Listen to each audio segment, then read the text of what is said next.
Olá, hoje nós vamos estudar os capítulos 11 a 13 do livro de Neemias, encerrando este livro. Versículos 1 a 2 do capítulo 11. Os exilados que retornaram eram poucos, comparado à população de Jerusalém nos dias dos reis.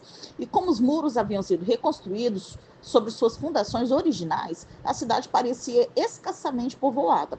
Neemias pediu que 1/10 das pessoas das áreas periféricas se mudassem para áreas que ficavam dentro dos muros da cidade, com a finalidade de impedir que grandes setores dela ficassem desocupados. Aparentemente, essas pessoas não quiseram mudar para a cidade, apenas algumas se ofereceram voluntariamente. Então, Neemias determinou por um sorteio sagrado quem dentre os remanescentes teria que mudar.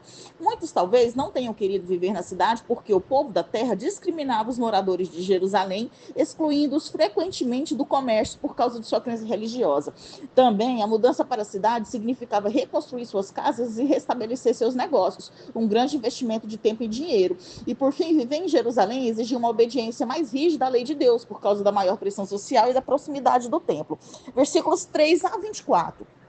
São listados 25 chefes de família nesses versículos que iriam morar em Jerusalém, entre pessoas comuns, sacerdotes e levitas. Eram Ataías, Maazéias, Salu, Gabai, Salai, Joel, Judá, Gedaías, Jaquim, Seraías, Adaías, Amassai, Zabdiel, Semaías, Sabetai, Josabade, Matanias, Baquebuquias, Abda, Acube, Talmon, Zia, Gispa, Uzi e Petaías. Podemos ver como havia poucos homens na cidade, a princípio, pois, após lançar sortes para que 1 em cada 10 de outros lugares mudassem para Jerusalém, obteve-se somente o total de 3.044 homens registrados, sem contar suas mulheres e filhos. E judaítas foram 468, os benjamitas foram 928, os sacerdotes foram 1.192, os levitas 284 e os porteiros 172. Habitaram então na cidade muito mais levitas e sacerdotes do que o povo comum.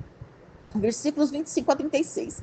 Todos os sacerdotes e levitas e outros israelitas não relacionados, nos versículos 3 a 24, habitavam em outras 32 cidades de Israel: Kiriat Arba, Dibon, Jecabzeel, Jesua, Molada, Bet-Pelete, Azar-Sual, Berseba, Ziclag, Mecona, Enrimon, Zora, Jarmute, Zanoa, Adulão, Laquis, Azaca, Geba, Micmas, Aia, Betel, Anatote, Nobe, Ananias, Azor, Ramá, Gitaim, Adid, Zeboim, Nebalat, Lode e Ono.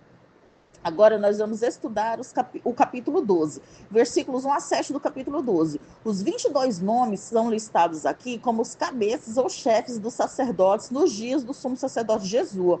Esta lista parece enumerar indivíduos, no entanto, parece que alguns dos nomes listados devem ser nomes de família e não nomes de indivíduos. Não se trata aqui do mesmo Esdra do livro de Esdras, pois esse só chegou em Jerusalém após o templo já ter sido edificado. Versículos 8 e 9. Estes 6 levitas lideravam os músicos e os cânticos de louvor. Baquebuquias e Uni eram supervisores daqueles que guardavam a cidade. Versículos 10 e 11. Estes versículos listam 6 sumos sacerdotes. As identidades do primeiro e do terceiro são claras. Jesua servindo com Zorobabel no retorno à terra e Eliasibe servindo como sumo sacerdote durante o mandato de Neemias. Entretanto, visto haver um intervalo de quase 80 anos entre o primeiro e o terceiro sumo sacerdotes pós-exílicos, é possível que a lista seja apenas representativa e não completa. Versículos 12 a 21. Cada uma das 22 famílias nos versículos 1 a 7 foi aqui repetida, com exceção de Atos, no versículo 2. Talvez não, na época do sumo sacerdote de Joiaquim, essa família não existisse mais, os pais não tendo tido mais descendentes do sexo masculino. Versículos 22 a 23. Os levitas agora são registrados por família. O período do sumo sacerdote de Eliasibe a Jadua corresponde aproximadamente ao dos versículos 10 e 11. Assim como com os sacerdotes, um registro era mantido por família. Versículo 26. Aqui temos uma prova adicional de que Neemias era o governador de Jerusalém muito depois do templo ser edificado e após o retorno dos exilados, sob liderança de Zorobabel e Esdras. Jeoaquim era o sumo sacerdote nos dias de Neemias, o governador. Ele era filho de Jesua, que foi o sacerdote nos dias de Zorobabel e durante o retorno de Esdras. Portanto, Jesua, Zorobabel e a reconstrução do templo tinham que ter ocorrido antes de Jeoaquim e Neemias. Jesus era o sumo sacerdote quando Zorobabel edificou o templo. Esdras, o sacerdote, viveu muito tempo após Zorobabel e Jesus. Ele ainda estava vivo na época de Neemias. Versículos 27 a 30. Levou 52 dias para completar os muros após o retorno de Neemias, e logo em seguida a dedicação foi feita. De todo Israel, os levitas foram trazidos a Jerusalém para ajudar nas cerimônias. Todos os cantores e músicos eram levitas. Tanto os sacerdotes quanto os levitas purificaram-se, e então purificaram o povo, assim como as portas e muros. Isso significa que aconteceram certas purificações cerimoniais, o que fez o povo e os muros serem considerados limpos. A reedificação dos muros foi dedicada com canções e ações de graças. Versículos 31 a 40. Então, após a purificação cerimonial do povo e dos muros, Neemias fez subir os príncipes de Judá sobre o muro. Evidências arqueológicas sugerem que na parte alta o muro tinha cerca de 3 metros de largura, permitindo que 2 ou 3 pessoas andassem lado a lado. Para a dedicação, Neemias dividiu os que participariam em 2 grandes grupos. Os 2 partiram em direções opostas, talvez desde a porta do vale. Parte desse cortejo, encabeçado por Esdras, moveu-se no sentido anti-horário, passando pela Porta do Monturo, Porta da Fonte e Porta das Águas, antes de chegar ao templo. A outra parte do cortejo, encabeçada por Neemias, moveu-se em sentido horário, passando pelas portas do lado norte da cidade e avançando até o templo. Os 2 cortejos tinham grupos de cantores em primeiro plano, seguindo-se então das pessoas de destaque. Versículos 41 e 43. Ambos os coros se reuniram na casa de Deus. Neemias reconheceu que a fonte da grande alegria deles era Deus. Versículos 44 a 47. A dedicação do muro da cidade caracterizou-se pela alegria, louvor e cânticos. Foram feitos preparativos adicionais para o sustento daqueles que serviam no templo. As câmaras eram administradas por homens cuja função era garantir que os dízimos e as contribuições fossem coletados e distribuídos apropriadamente. Estas câmaras deveriam ser suficientemente grandes para conter todos os grãos entregues pelo povo. Esta administração das câmaras era uma responsabilidade muito importante. Estes exilados que haviam retornado quiseram que sua Jerusalém reconstruída fosse o centro de uma nação renovada, fortalecida por Deus. Portanto, dedicaram a si mesmos e a sua cidade ao Senhor Deus. Agora nós vamos estudar o capítulo 13, versículos 1 a 3 do capítulo 13. O compromisso de obediência geral à lei de Moisés incluía a separação dos povos vizinhos. O povo, porém, não anuiu a esse aspecto da lei. A exclusão de todo elemento misto estava de acordo com o compromisso feito em Neemias 10, versículos 28 e 29. Era uma separação religiosa, não racial ou política. Isso aconteceu durante o segundo mandato de Neemias como governador, e embora Esdras não mais estivesse presente, sua labuta ainda estava rendendo frutos. A lei que excluía os amonitas e moabitas da congregação de Israel passou a se aplicar também aos outros estrangeiros. Isso provavelmente não significou deportação ou rompimento de casamentos, e sim exclusão da comunidade de adoração. Versículos 4 a 9. Tobias era um amonita, já reconhecido como inimigo dos israelitas. Ele tinha tentado impedir a reconstrução dos muros junto com Sambalat e Gesem. O sacerdote Eliasibe tinha parentesco com Tobias e lhe deu um cômodo no templo do Senhor. O quarto que foi dado para Tobias era reservado para guardar os dízimos e as ofertas, que na época eram volumosas por serem produtos agrícolas. Eliasibe fez isso aproveitando-se da ausência de Neemias, que foi chamado de volta no 32º ano de Artaxerxes, ou seja, 433 a.C., por um tempo não específico.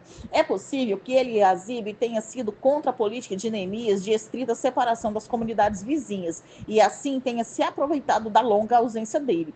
O retorno de Neemias a Jerusalém deve ter sido antes da morte de Artaxerxes em 423 a.C., uma ausência de 10 anos. Presume-se que seu irmão Anani ficou sendo governador de Judá em sua ausência.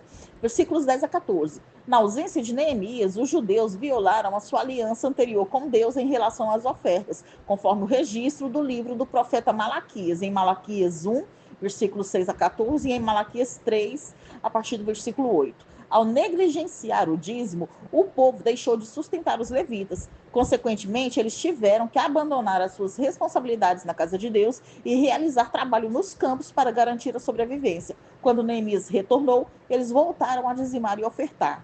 Versículos 15 e 16. Em Neemias 10, versículo 31, o povo se comprometeu a não comprar nenhuma mercadoria e nenhum tipo de cereal em dia de sábado. Mas quando Neemias voltou para seu segundo período como governador, foi exatamente isso que ele encontrou. Além disso, o povo estava trabalhando no sábado como se fosse um dia qualquer.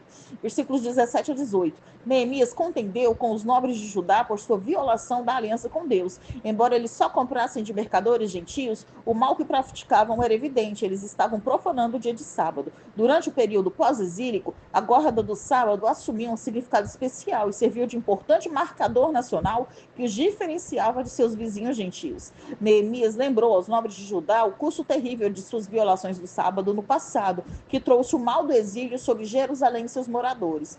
Versículos 19 a 22. Neemias não apenas contendeu com os líderes, mas também agiu, fechou as portas de Jerusalém durante o sábado. Alguns mercadores tentaram contornar suas ordens, montando o comércio junto aos muros, do lado de fora, mas Neemias avisou que usaria força sobre eles caso isso acontecesse novamente. Posicionar seus servos nas portas da cidade era apenas uma medida temporária, de sorte que Neemias ordenou aos levitas que se purificassem e viessem guardar as portas para santificar o sábado. Embora isso fosse uma extensão dos deveres dos levitas, certamente estava de acordo com o propósito geral deles de manter a santidade do templo.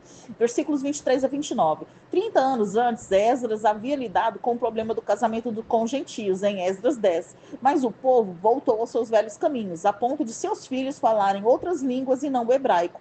As medidas de Neemias para assegurar o uso do hebraico parecem ter dado certo apenas temporariamente, pois no tempo de Jesus o aramaico era a língua comum do povo. A reação de Neemias a essa situação pareceu violenta pelos padrões atuais, mas mesmo até recentemente o uso de punição física era comum e aceito em vários países do Oriente Médio. Neemias reagiu energicamente porque percebeu que o pecado do casamento com gentios tinha sido uma das principais causas da destruição de seu país e do templo. Para ilustrar quão grave era esse problema, Neemias relatou o triste caso de um neto do sumo sacerdote Eliasibe que se casara com a filha de Sambalate, o Horonita, declarado inimigo de Neemias e do povo de Deus. Mais uma vez, a reação de Neemias foi rápida e decidida. Provavelmente o homem deixou Judá e se mudou para Samaria, onde seu sogro era governador. Versículos 30 a 31.